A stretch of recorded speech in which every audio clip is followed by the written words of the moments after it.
ang maliit na kubo namin sa bukid ay hindi nakaligtas sa bagyong Tino. Ngayon nga lang namin napuntahan ang lupa namin dito sa bukid kung saan nakatayo ang aming kubo. Dahil nga nakalimutan na namin ito dahil sa sobrang daming mga priority at sobrang daming problema. Kaya hindi na namin masyado itong inisip kasi wala naman kaming panggastos para pagawa ng bahay namin dito sa bukid. Ito kami ngayon sa lupa namin sa bukid. Tignan nyo yung yung mga yero. Ito yung yero guys. Napakan na Nicole. Yan, yung bahay namin, ito yung ginawa namin noon, no. Linipad ng hangin dahil sobrang lakas daw ng dito ng hangin. Tignan nyo guys. Kung hindi kami pumunta, hindi namin malaman na ganito na pala yung itsura. Wala na oh. Wala nang maano oh. Dito na. Wala na talaga. Ang mahal pa naman ang ginastos dito. Gumastos pa naman ako dito 2,000. Tapos sa mama ko, ilang libo din yung gastos niya sa ganito lang. Pero guys, tinubuan na ng maraming damo dito. Tapos yung bahay namin na ginawa na sira. Grabe yung pagkasira. Yun no. Ito guys. Tapos nilagyan na ng bako dito sa kabila. Yan, nilagyan nila ng bako do. Para hindi mahulog dun yung mga yuta. Ang tagal ng yuta, love. Lupa. Lupa ng not feeling well si Nicole ngayon eh. Kinalibanga siya eh. Kinalibanga. Di ba? Anong Tagalog ng kinalibanga? Not feeling well siya. Di siya sumasagot. Huwag ka dyan. Tinanuhan pala to ng baka. Mayroong nagtugway dito ng baka no. Bukan kay gulay may gastos ko. Wala namang umigas, lamok man yan. Ito guys, so yung mga kahoy. So, yung puno ito. Yung puno. Nangyari. Wala nang bahay, wala na kaming dito. Plano pa sana namin to lagyan ng ng bubong ng dingding kaso wala na eh. May bag pa na tinapon no. Ano kaya laman nito? Baka may pera to. Tignan natin. Ganda pa naman ng bag, wala lang pera. Kaya pala tinapon. Wala namang pera eh. Yan guys oh.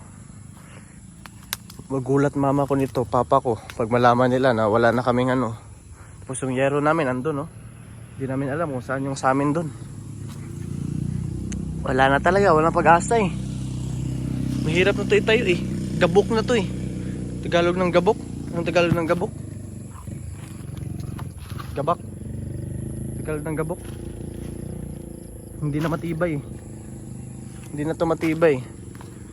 Kasi nga durog na tapos nanuhan na ng ulan. Dapat din yan ang pasukan ng ulan para matibay pa rin. Wala pang daan dito. Dito yung lupa namin no. Videohan mo nga ako love.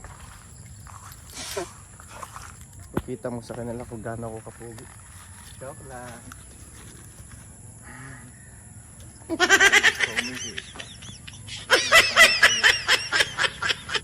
Paano kaya ako no?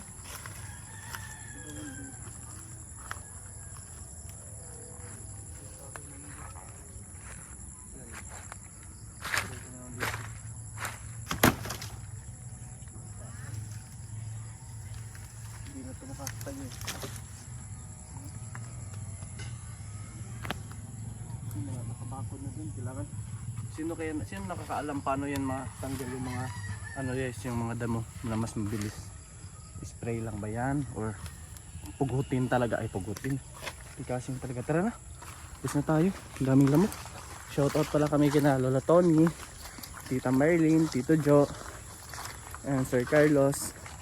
Shoutout po sa inyo, Sir Ron Ganiban, Jeremy Anduloy, Andiklik, at sa lahat ng viewers. Ito yung yero guys. Wala na. Ito yung pag-asa dyan eh. Sira na talaga eh.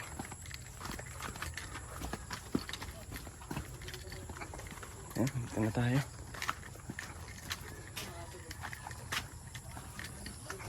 Uwi na kami guys kasi padilim na. Uwi na tayo. Oh, ano ka bang nangyari sa'yo? Bakit ka nagkasakit? Ewan ko. Bakit ewan? Ano nangyari? Ano ba yung kinain mo at hindi mo kinain? May karabaw dyan oh. Wala, naka-red ka. Hala ka, lagot ka, naka-red ka. Habulin ka niyan. Habulin ka niyan. Bakit ka nga nagkasakit? Hindi ko alam. Hindi ka kasi kumain ng agahan. Hoy, kumain. Ang agahan mo, tanghali na. Loka ka talaga. Hindi. Dapat kakain ka, agahan, umaga. Agahan, tanghalian, gabihan. Dapat kumain ka. Para hindi ka magkasakit. Saan yung binili ko sa'yo na ano? Mahal kita eh. Mahal kita eh. Kaya binilhan talaga. Yan guys ha. Kahit walang vlog guys, binibilhan ko talaga ito si Nicole guys ng pampatubol. Yan ko siya ng pampatubol guys. Saan yun? Lo, nawala. Hawakan mo. Simbag. Naiwan ba yun? Simbag. Sa bag ko. Yan, papakainin natin si Nicole ang pampatubol guys. So, kainin mo. Huwag kang mag-inarte ah. Huwag mo kong i-inartihan Nicole. Banana na lang. Ano nga, pampatubol. Thank you. Panitan muna natin. Okay na. Busin mo yan ha. Para tubulin ka na ha. Yan, ito yung motor namin guys. Pinapakintab ko to guys eh. Kasi malapit na to maimpas eh. Maimpas. Ang tagal maimpas. Malapit na ma-fully paid to eh. Salamat talaga kay Sir Carlos ng marami talaga. Kaya meron kami magandang motor na hindi kami Lapit na matapos, konsumisyon. Lapit na mapulupid. Ganda oh.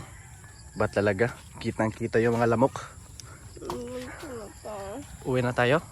O, sige, mag-hi ka muna sa kanila. Hi! Hi tita! Hi tito! Hi Lala Tony! Kain po kayo saging. Di ba ang mga unggoy lang kumakain ng saging? Oh, kaya nga kumakain ka. Ikaw lang naman kumain mo. Sige, kainin mo. Yummy! So, bye-bye guys.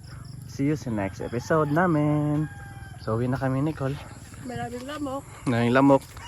Yan, kinitkit na yung paa ko. Yan, may hulmigas to. Sige lang, okay lang yan. So, dito kami sa lugar. Uwi na kami. Bye-bye!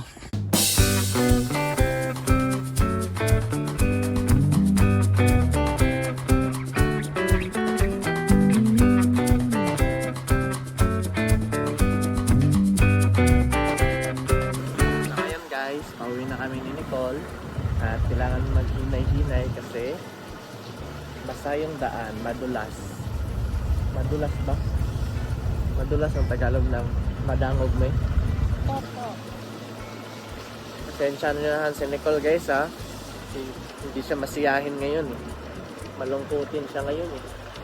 Kasi meron siyang dinaramdam eh. Nagkalibanga ang yung lubot niya eh. Gawas ng tae na basa eh. Nabulgar eh. Pero okay lang naman yun. Kaya payo, kaya kahit si Nicole nag-ano siya, nagkalibanga siya, nagdiarrhea siya, it reminds na dapat ayusin yung pagkain. Dapat kumain sa tamang oras. Pangalawa, kumain ng mga masustansya. Pangatlo, kailangan i-maintain yung healthy lifestyle. Kailangan do exercise. Kailangan din iwas din sa mga bawal na pagkain. Di ba, my love? Para hindi magkasakit, tama ba? Oo. Kaya kayo din, careful din kayo sa kinakain nyo. Mahalin nyo yung sarili nyo. Kasi useless lahat ng pinaghirapan nating lahat. Kung may sakit tayo, hindi natin may enjoy lahat ng pinaghirapan natin. Yung mga, ano natin, mga... Pagtaway! Ha? Yung mga ano natin, yung mga nabili natin, yung mga na-achieve natin, hindi natin yun ma-enjoy kasi nga may sakit tayo, kaya alagaan yung sarili.